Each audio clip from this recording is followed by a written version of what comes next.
All the way back in 2006, I was diagnosed with bipolar disorder.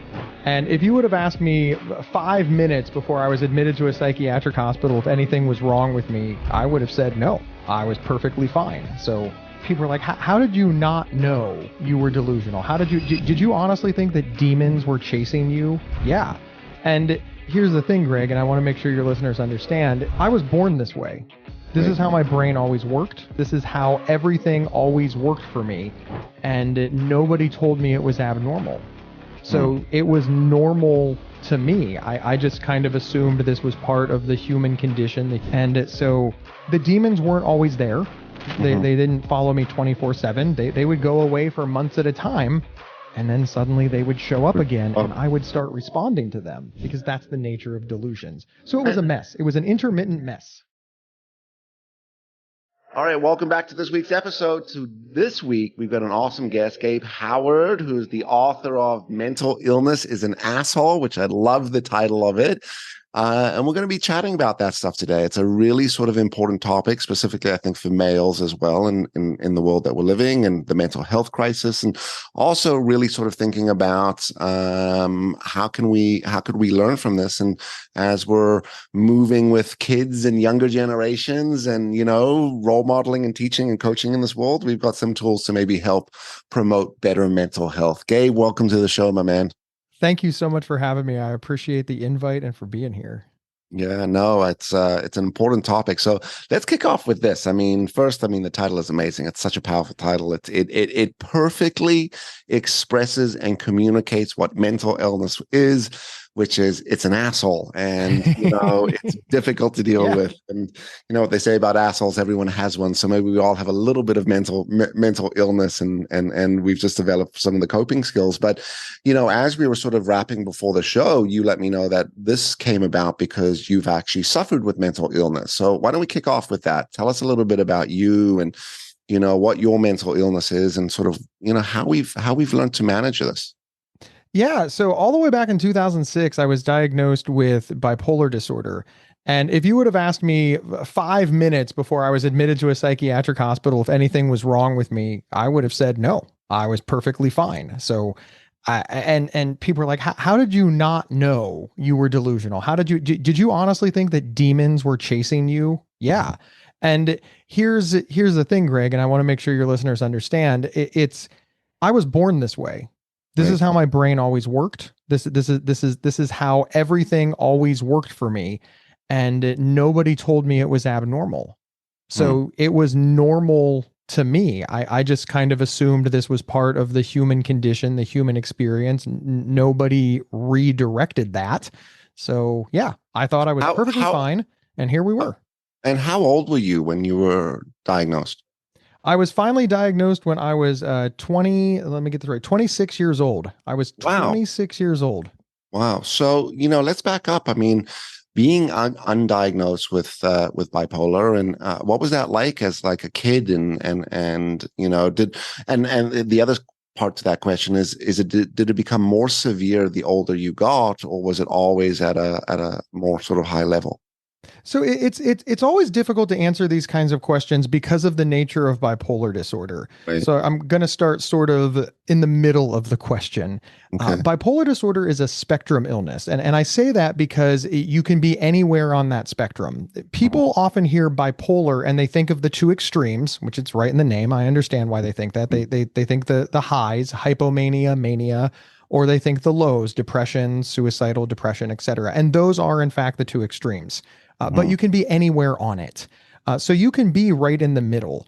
That's just the nature of the illness. So doing absolutely nothing, no intervention, no medication, no coping skills, no doctors, no therapists, no nothing. Sometimes I would be perfectly fine. I would be normal, stereotypical, average. I would have a normal range of emotions, but then I would become symptomatic. I would either think that I was God, right? That's the mania, right? I am the whole world revolves around me and I am the greatest thing to ever live. And then, of course, the other side of the spectrum is I am garbage. If I died tomorrow, my mother would celebrate my death and be happy at my funeral. And then I would just go back and forth on this spectrum. And that's what my childhood was like. And so the demons weren't always there. They didn't follow me 24/7. They would go away for months at a time. and then suddenly they would show up again, Oh, and I would start responding to them because that's the nature of delusions. So it was and- a mess. It was an intermittent mess. yeah. To the thing you talk about, which is the demons, the you would literally see demons, and like there would be a visual of it, and there would be an auditory to it. So you would see and hear them. So I would not, I have delusions, not hallucinations. So I would not Okay. see and hear them. I would just know they were there. Uh, A good example of is you ever like walk someplace and you know somebody is behind Someone's you. there, you Right. feel it. You Yeah. can't hear them. You can't see them, but you are aware that they are there. Right. And and it doesn't even have to be a negative thing, right? You can just be like walking in front of, a slower friend who's just kind of lingering behind you. But in your mind, even though you can't see or hear them, you know they're behind you. They're looking at something else in the store, and you are aware of their presence. And you make decisions based on the fact that you know they are there. Just in this case, nobody was there. It was just all in my head. Yeah. Is there family history of mental illness, or were you the first diagnosed? Nope, I stand alone. It's So, just, and that's what I mean. Mental yeah. illness, from a genetic standpoint, that's where the question comes down to, which is, have we heard in the family history of this type of challenge or illness? And if so, is there a genetic factor in all of that, or you were the first in the family history? So as far as we know, I was the first in the family history. And the reason that I add as far as we know is because it's certainly possible that there were other members of the family that had very Absolutely. serious mental illness. They just didn't get help. Right. You don't, you just don't know. Now, we don't really have any, there's no like, oh my God, Gabe, your great great uncle, died by Mhm. suicide, or, Mhm. we always thought your great aunt or your cousin, or we don't really have stories like that. But Yeah. at the same time, I'm not sure anybody would have noticed. There is a genetic component. Me living with bipolar disorder, I am more likely to have a child with bipolar disorder than Mhm. somebody who does not have bipolar disorder. Right. But even that becomes sketchy. I mean, they are lower numbers. Me with Right. bipolar disorder, if I had a child with my wife who does not have bipolar disorder, well under 50%. The exact Mm. number is always a little bit of a moving target, but people have this idea in their head that if you live with bipolar disorder and you breed, Automatic. your Yeah. child will automatically have bipolar. And it's actually significantly lower than that. Mhm. However, most people have multiple kids. There is a genetic component. Bipolar disorder does run in families. Mm. So it probably something's going to crop up. But, hey, I point out that football players, and sports stars, they have kids who end up sports stars all the time too. So Right. there's just something about genetics. I don't know. Right. Right. Right. Well, I mean, there's a lot of research and thought around genetics, right? And then it's the nature and the nurture conversation, but genetics are genetics, right? What Correct. was it like getting diagnosed? Was it relieving? Was it like all of a sudden like you had answers to what's been happening to you? It was a bit of a mixed bag. I can't answer that concretely on either side. Now, I have to Mm. say that waking up in a psychiatric hospital was absolutely terrifying. It One, must. I believed all the stereotypes, right? I believed that I was violent, crazy, insane. I don't, I thought I was in One Flew Over the Cuckoo's Nest. I thought I Mhm. was institutionalized. I thought I was in The Shining or another Stephen King or horror story. And it's nothing like that. Right. That's all fiction. But Yeah. obviously that's extraordinarily terrifying.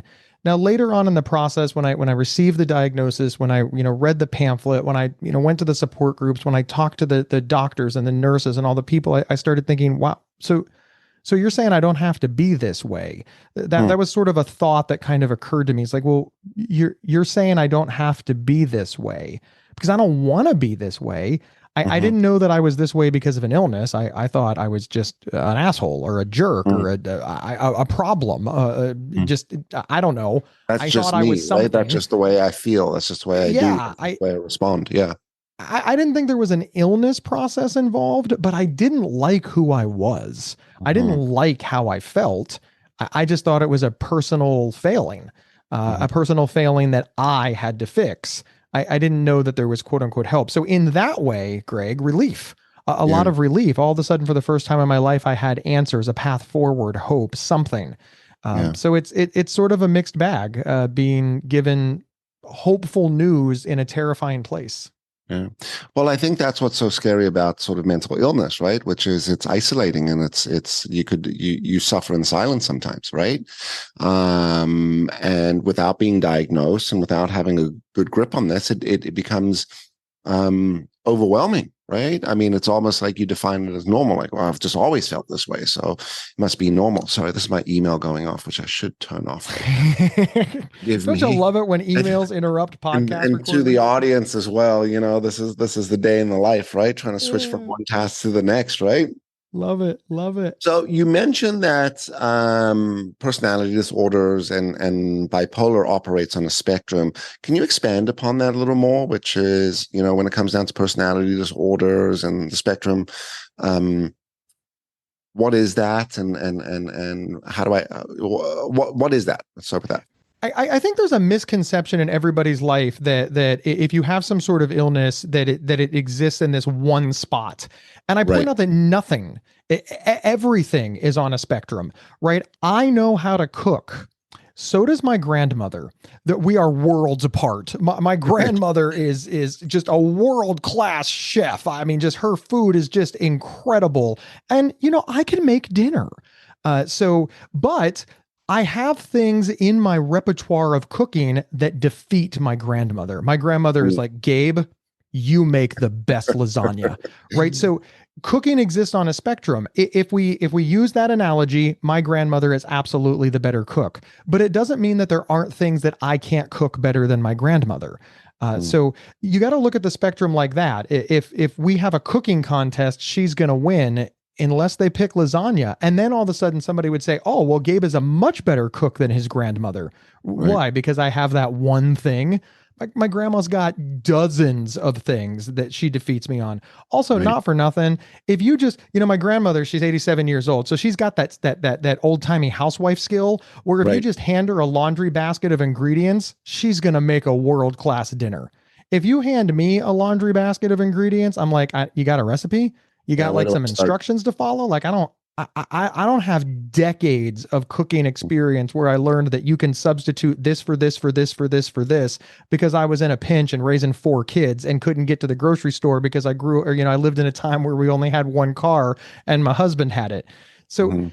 I only point that out because people realize that cooking exists on a spectrum, right? Mhm. You make some things better than you make other things. But for some reason, when we get to mental health issues or mental illness, they're like, oh, you have bipolar? You must have it exactly like this. Hard stop. Exactly. No, Exactly. it's a nightmare and it's a mess and it's influenced by so many factors. For example, if I have a depressive episode in the summer, I am going to fare better than if I have a depressive episode in the winter. So you're telling me that the season, the month determines the outcome of the symptoms of your illness? Right. Yup. Right. So you were really affected by that, right? Which is environment and stuff. So let me ask you this. Let's talk about coping, right? I think that's where we want to get into. So Yeah. being diagnosed is one thing. And then what are the tools that you're using to help manage and cope with this? I have dozens. I have coping skills on top of coping skills on top of coping skills. And Mhm. the first thing I want to say to anybody listening that's thinking about coping skills is the best coping skill in the world is the one that works for you that doesn't have any negative consequences. So I always add that doesn't have any negative consequences because people are like, well, alcoholism works for me. No, that has a negative consequence. Alcoholism, right? So Right. you don't want a maladaptive coping skill. You want a coping skill that takes the problem that you have and makes it better. And that's going to look different for everybody. So here is one of my favorite coping skills. And it's one of my favorite because one, it works, and two, it's funny to tell the story. Mhm. If I get overwhelmed in an environment with a lot of people, so let's say I'm talking to a lot of people, I got Greg firing questions at me. I got Greg's fan base firing questions at me. I got, my phone ringing, like everything becomes overwhelming. I can feel that anxiety starting to well up and I'm going to have a panic attack. I just put my hand on my stomach and say, hey, I got to run to the bathroom real quick. Hmm. And I go to the bathroom. And I sit in the bathroom. I sit in a stall, right? I just mind my own business. I don't have to go to the bathroom. There's nothing wrong with my stomach, but Right. nobody asks any Create follow-up questions. My coping skill is to take a moment, to create space, to be able to breathe in for a few minutes, reorganize myself and get the pressure to stop so that I can take a break, be fresh and go out there. But my way of creating that space is to, well, basically just convince everybody I have diarrhea. Because if you're in a group of people and you keep trying to get away, people will keep asking you follow-up questions like, hang on, I want to talk to Greg. One more thing. Hey, I got to take this phone call. Okay, real quick. Okay, hey, I got to go. I know, let me walk you to your car, right? People are, and I don't blame them. I'm aggressive as well. That is not an insult to people. I will do anything I can to get FaceTime with the people that I need to talk to. I'll walk them to their car. Whatever. But the minute somebody tells me they have diarrhea, I'm like, cool. Yep. I'm out. People don't follow you to the bathroom. And then nobody asks follow-up questions either. You're gone for 10 minutes because you need a break and you come back. The social contract is, hey, Gabe, I believe we were talking about bipolar disorder. Nobody wants to know where you were. Nobody's coming to get you. Nobody's just, so I get that breather, I get that break. And this is what's important. I get it instantly.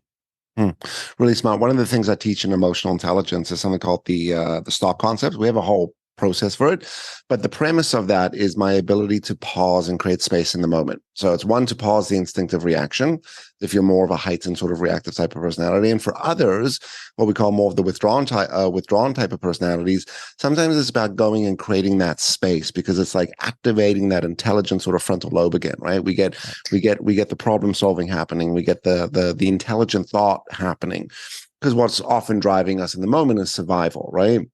So similar, I like the fact that you're referencing the fact that creating a little bit of space. And for the audience, this isn't walk away and go hide in the bathroom, right? This is, I recognize I'm overstimulated right now. The frequency coming at me right now is intense. And in order for me to manage the relationship, manage the conversation, I need to get back to my baseline. I need to get back to my best resting state, we could define it as, right? And the breath, exactly, taking some time is great. You know, I was chatting with a friend the other day, and she said she stopped drinking 4 months ago, right? And she says it's amazing. I go out and everyone is always like, "What do you mean you're not drinking?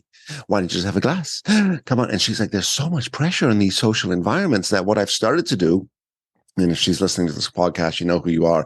She drinks kombucha a lot, so she gets her kombucha and she'll put it in the wine glass with a couple ices. And a couple of friends would do that, and no one says shit to her. No one brings it up, right? It's just like you're standing there with the drink, and it's normal. It's funny at how in our social environments, like we need people to act and behave in a certain way for us to normalize our behavior and our activity, right? So interesting thoughts. So pausing and creating some space is another. What are some other coping mechanisms, or what are some other tools that you're using to help manage this, so we are operating with more regulation? So another coping skill that I have is, and again, I want to, put like a big asterisk. Not everything is going to respond to a coping skill, right? Sure. So for example, if somebody called me up and said, "Hey, Gabe, I have terminal cancer. What coping skill can I use to cure it?"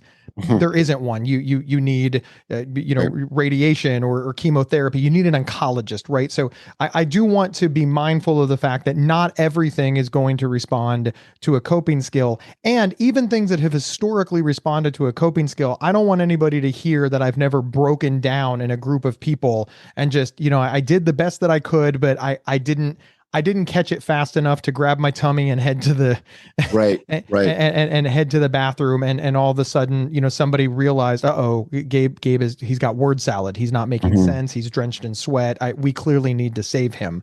So again, coping skills, like all good plans, need backup plans. But another coping skill that I love, and it sort of goes with the first one, is this ability to figure out that something is going to happen ahead of time. Right there, there's that old saying that the best time to plant a tree is 20 years ago. The second best time is today. And so obviously I want to, using the diarrhea analogy for all it's worth, I want to put my hand on my tummy and say, "Hey, I've got to run to the bathroom," before I'm in a full-blown anxiety attack, before I'm in a full-blown panic attack. So another coping skill I have is to figure out, and this takes a lot of time, to figure out when these things start. So obviously in the early days, in my mind, everything's fine, full-blown panic attack. But that's not the reality. It's everything's fine, and then things start to happen. step one leads to step two, leads to step three, leads to step four, leads to step five, leads to panic attack. So if I can back that up, if I can figure out what step one is, then I can walk away ahead of time and avoid all of those other steps. And therefore I can take a 5-minute break, and that alleviates the problem. Once the full-blown panic attack has happened, once the anxiety attack is, I need hours. Yeah, it takes a long time to come back down. Days to calm down. So one of my coping skills is to figure out, to monitor my emotions, to know when I'm starting to get overwhelmed versus when I am overwhelmed. Now I wanted to do an easy one and an advanced one. Figuring those things out is very, very advanced, but it can be done. It takes a lot of time, though. I don't want anybody to try it for a couple of weeks and say, oh, it didn't work. These things took years for me to figure out when a depressive episode is coming on, when a manic episode is coming on, when an anxiety episode is coming on. And I had to learn all kinds of things about my mind, my body, my environment. And even with all of that, and I've had almost 20 years. I still don't get it right 100% of the time. So it's very, very important for people to understand that there's a lot of trial and error here. And whenever these things, quote unquote, fail, I'm making air quotes for those who are just listening, they don't fail. They provide the ability to gather data to try again. You've got to look at this. I love sports analogies. Look, not every time the quarterback releases the football from his hand does he score a touchdown or even complete a pass. But every single time he gets sacked, every single time the receiver doesn't catch the ball, every single time there's an interception, he doesn't quit being a quarterback. He figures out what he did wrong so that he doesn't do it again. And that's how we have to look at this. Yeah, mental health is work. It's an exercise, right? Same as physical health. You got to keep building the strength. And what you're talking about is recognizing your triggers, right? And not in the woke generation 2023, I'm triggered by everything, but like certain environments, certain relationships, certain types of pressures, stresses will trigger, and then you'll start to fall into that step 2, step 3, step 4. So if we can recognize the trigger, we could either put things in place beforehand, or in simple cases, be able to be aware of it. I often teach people in emotional intelligence, the success of emotional management is not feeling, it's catching the feeling afterwards. Correct. The rush comes in, the anxiety kicks in, the feeling comes in, the emotion kicks in, and then I catch it. And I'm like, all right, what do I want to do with this? Can I walk this back? Or do I need to go and implement some tool or some space or some processing in order to approach this again? How important is community for you in working through these mental health and mental illness challenges? I would argue that it's imperative, but I also want to argue that it's not just community, it's the right community. That often gets left out of the equation. People with bipolar disorder, people with severe and persistent mental illness, we're often told it's like, well, you need a support team. You need a support team. And what's left out of that is you need the right support team. Look, let's go back to the sports analogy, right? A football team has 40, 50, 60 players on it. It doesn't mean that you can just go grab any 60 bodies and declare yourself a professional sports team.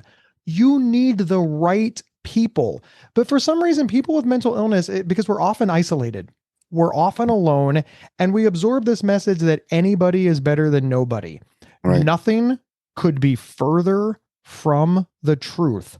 I work with so many people and I tell them directly to their face, you are better alone than you are with these people. And they're like, no, I was so lonely before I met them.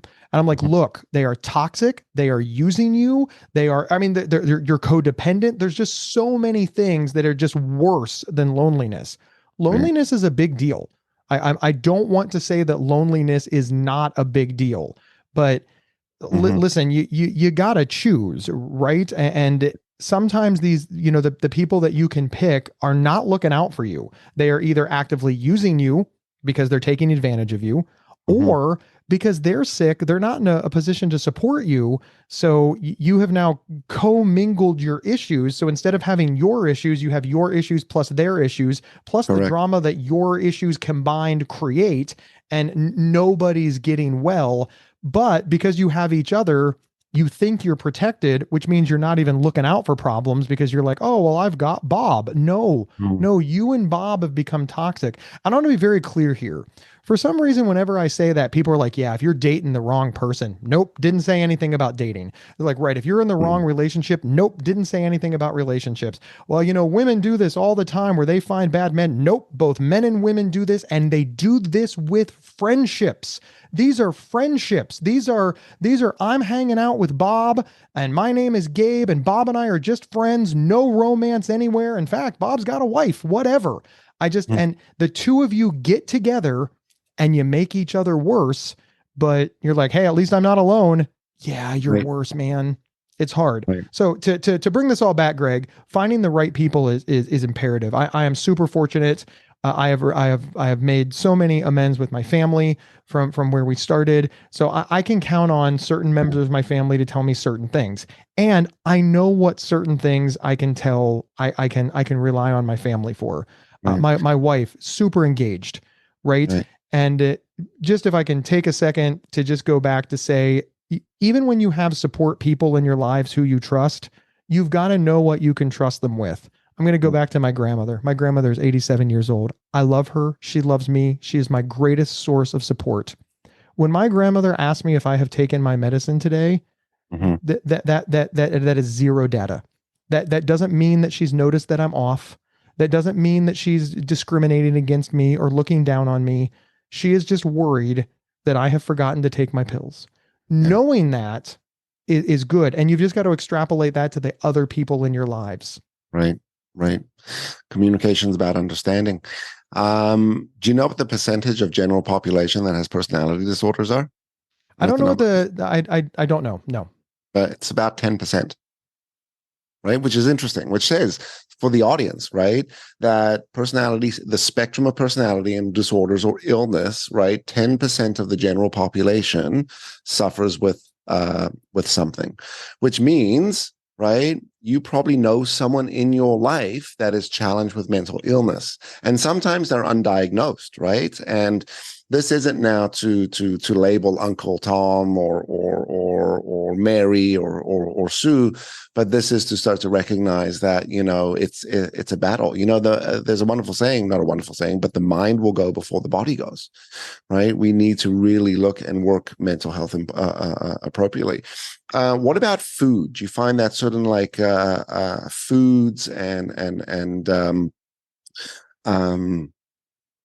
foods will trigger the illness, and how much attention do you pay to that? So here's the thing: people with serious and persistent mental illness, we have all the same Mm. problems that everybody else does. So food can be a huge problem. Here's the reality, and I can't say it any plainer than this. Mm. I don't care who you are and how mentally fit you are. If you eat a sheet cake and a bag full of greasy burgers and a whole bunch of fried food and a bag of Doritos and you chug a gallon of soda or alcohol or sugary drinks, etc., you're just not going to be mentally well. Right. I don't think there's, and I'm not saying not to do it. Moderation is key. Look, we Mm. have all we have all eaten pizza and birthday cake, and we sit there on the couch and we roll our bellies like, oh, why'd I do Now we really that? do have diarrhea. Yeah. Now we really do. We're all good. The vast majority of us do it. But when you're doing that every day, again, forget about mental health for a moment. Forget about mental illness. Forget about bipolar disorder. I don't care. You are the most mentally healthy person in the world. That is going to make your body feel bad. After days and weeks and months of your body constantly feel bad because you're eating nothing but junk food, that is going to deteriorate how you feel about yourself because you're not getting that energy from exercise. And when I say Mm. exercise, I don't want people to think gym. I want people to think you get up and walk to the mailbox. Your friends ask you to go out and you're like, yeah, I'll go out and no, We're people active. don't realize it, but once you eat that junk food and your body feels bad, it starts a chain reaction. So allow me to expound, Greg. First you eat the junk food and you feel bad. Then people invite you out and you're like, the parking is a block away. I don't want to do that. So now you don't go out. So now you don't get the exercise, but you also don't get the social interaction that provides you that up, that oomph. Now you've turned down your friends' invites so much, they stop inviting you, and eventually the friend group kind of moves away from you. So now you're lonely. And then finally, many people have hobbies and activities, movies, concerts, events, etc., because, well, we smile in those moments. Think of your best concert, play, event, or whatever, and you're just sitting like, yeah, this is great. Right. Oh, this is the reason I'm alive. All that Right. gone. Now you are just sitting in your house with diarrhea. And everybody's like, well, I don't think the food did it. I think it's mental illness. I got to tell you, I think it might be the food. Now, add bipolar disorder onto that. Now, bipolar disorder or serious and persistent mental illness, personality disorders, etc., now it's got an opportunity to work. You're isolated, you're lonely, and you feel like garbage. And your body starts saying, your mind starts saying, nobody loves you. And you're like, well, yes, they do. Where are they? That's a good point. They're all gone. Now, again, I've given you the analogy. The reason they're all gone is because you kept saying no because you didn't want to park a block away and stand on your feet because that was just too much trouble because you felt bad from eating the junk food. Right. But your mind leaves all that out and says, no, they hate you. And in fact, they're talking about you behind your back right now. And then before you know it, you're just a shell of a person believing the BS that your mind has said, because bipolar disorder or serious and persistent mental illness now has space to work. Listen, food is super important. And I don't want anybody to hear that you got to become a vegan or you got to become a vegetarian or you got to join a gym and spend 8 hours a day. Small little things, eat healthy every other day and accept your friends' invites and you will be so much better off. But for some reason, people believe that they either have to become a vegan and join a gym or forget it. They might as well eat Oreos for every meal. Yeah. Maybe we're all a little bit bipolar, right? We're all like extreme in our exercises and efforts. I do nothing, or I go and I join a gym and I need to do it like all in, right? So I think small increments and best practices are important for mental health as well. So if people were looking, let's say someone's new to this, right? And someone is uncertain, where do they begin? Like how can they start to get some help or get some insight? So there's a few things that I always point out to people. And the first one is that for some reason in mental health, people believe that they can't go seek help unless they're positive they have it. Right. So people are like, well, I think I might have depression. I think I might have bipolar disorder. I'm like, what'd the doctor say? Oh, I'm not sure yet. Well, I don't understand. You're not supposed to be sure. You can't diagnose yourself. Right. Nobody does this over in physical health, right? If somebody says, oh my God, I think I might have an infected wound, or I think I might have broke my leg, or I think they immediately make an appointment and they tell the doctor, I think I might have fill in the blank. So that's the first thing I want to challenge people all the time. They don't want to go seek help unless they're positive they're mentally ill. Okay, listen. No, this is not how medical science works, and it is not your job to diagnose you. In fact, I talk to a lot of people. They're like, oh, I have bipolar disorder. I'm like, when were you diagnosed? Oh, I was positive as soon as I turned 7. Wait a minute. Have you ever gotten an official diagnosis? No, but I know it. I know it. Could you imagine, Greg, if somebody walked up to you and said, I had cancer, and you're like, oh my God, when did the doctor diagnose you? Oh, I didn't go to a doctor. I just know it. You'd look at them like they were nuts. But yet, for some reason, when people self-diagnose themselves with OCD, ADHD, bipolar disorder, and on and on and on, people are like, you're so in tune with your body. No, you're not. You're an idiot that made stuff up. You need to own it. You have suspected it and you've turned it into reality. Don't do that. I want to be super clear. You may well be right. I don't want anybody to hear that I even think some of these people describe all their symptoms, et cetera. And I'm like, oh my God, you're right. But then that moves us to the next point. You have successfully realized that you have a medical condition that you're treating yourself. Again, if somebody said, I have cancer and I'm treating it myself, no doctors whatsoever.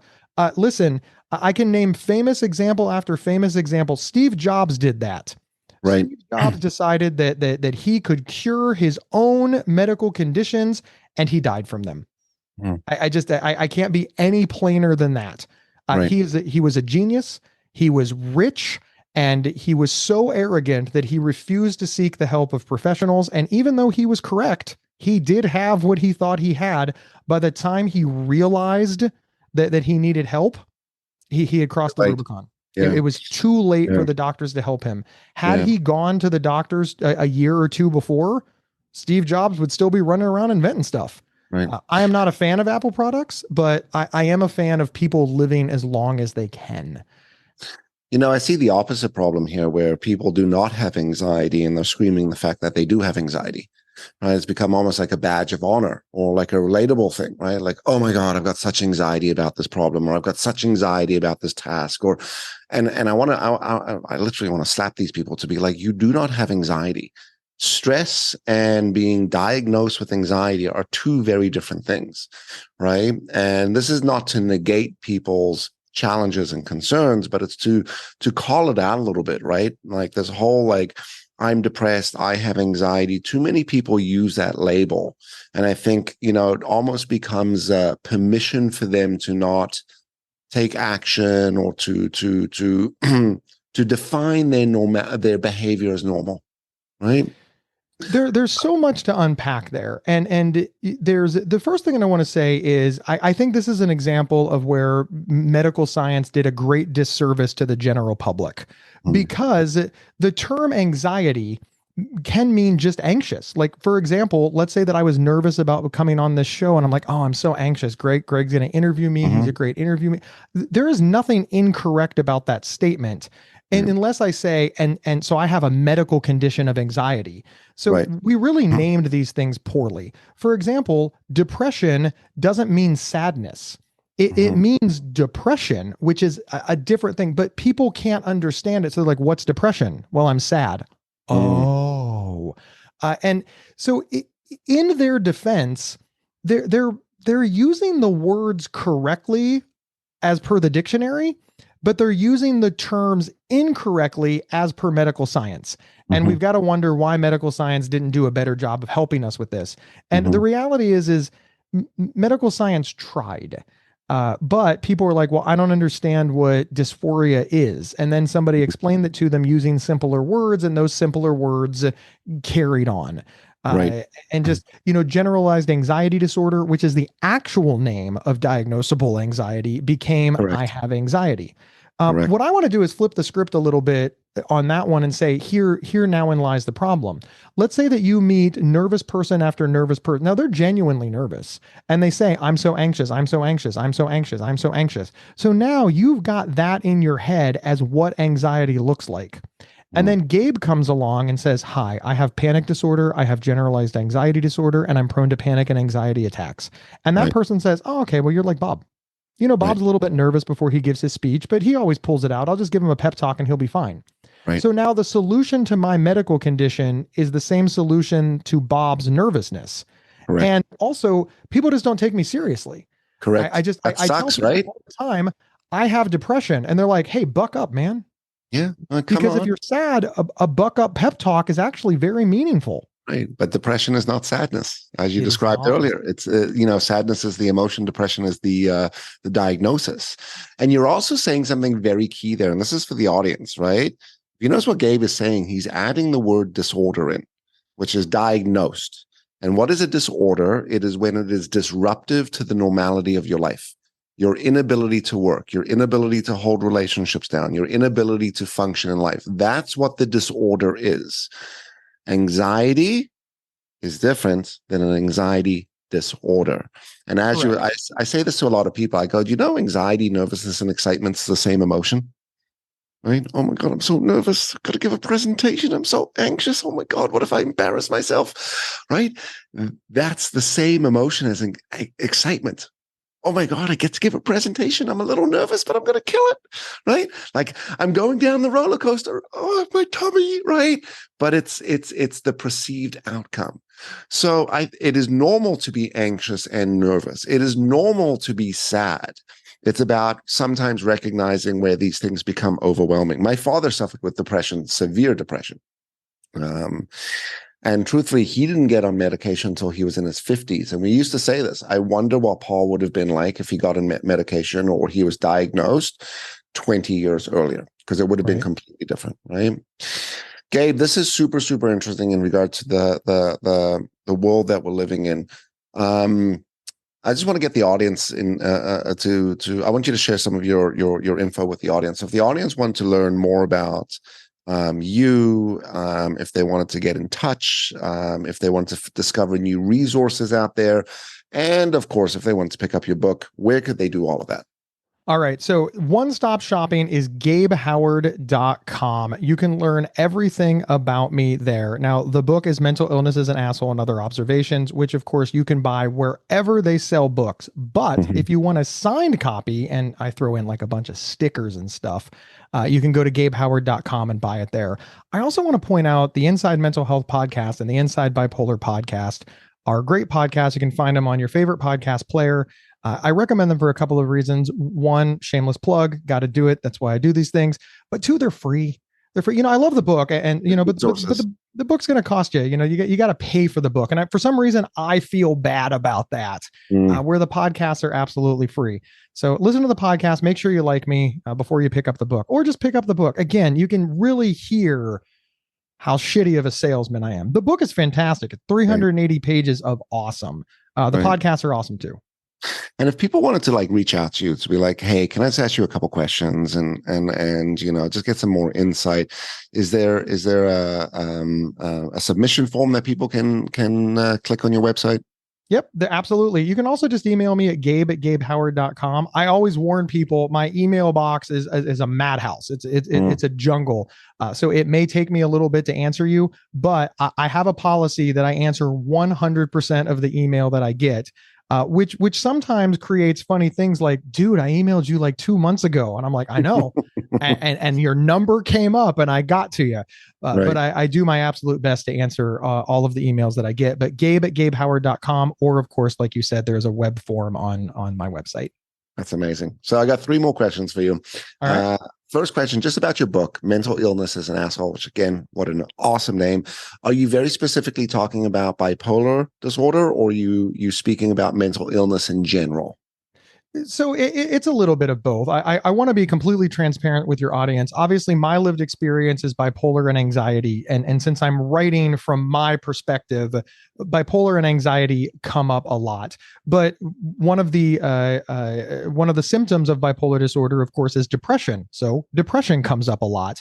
There's a lot of symptomology in bipolar disorder that is very much in common with other mental health issues. So I can answer, it is all mental illness. There's also a lot of stuff about societal stigma, like losing your job. It really doesn't matter if you lose your job because of bipolar disorder, schizophrenia, anxiety, depression, the feelings of losing your job because of a mental illness, the feelings of being stigmatized because of a mental illness, and of course, the way that you have to move forward and rebuild have a lot of commonality.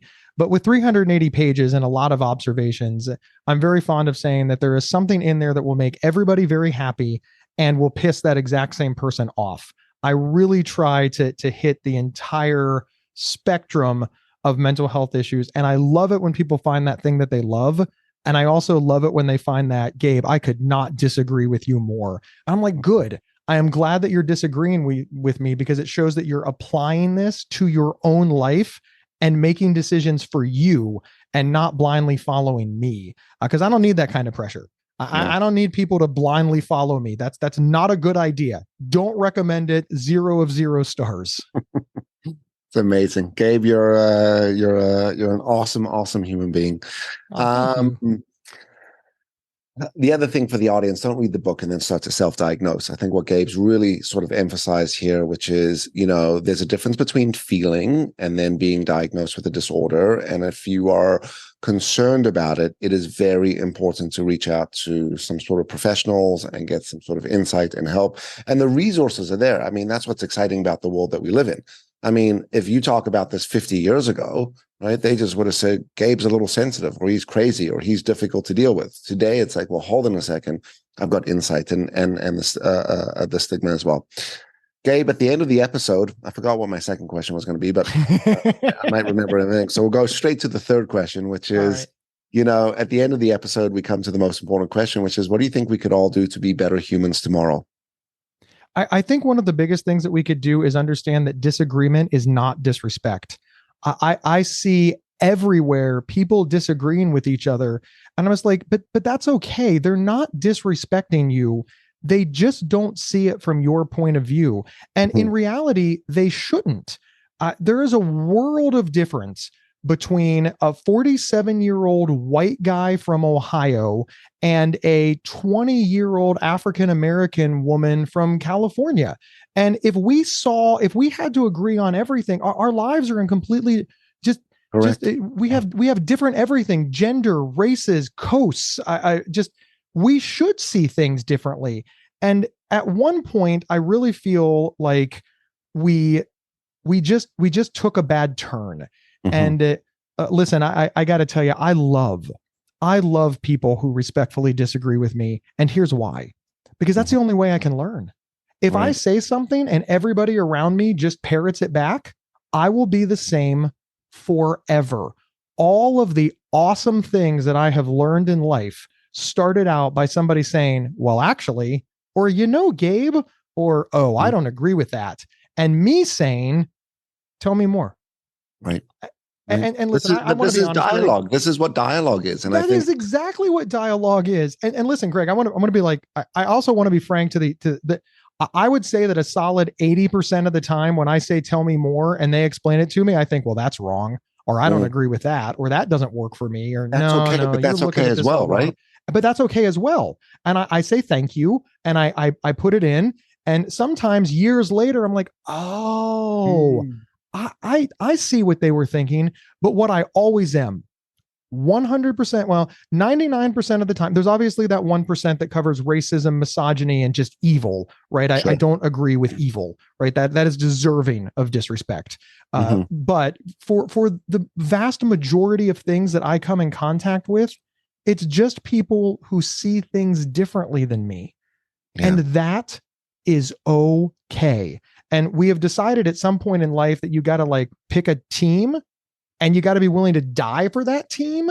And whether it's religion, political parties, friend groups, companies, I don't understand it. I agree. Totally agree. I don't know, Greg. I want as many friends as humanly possible.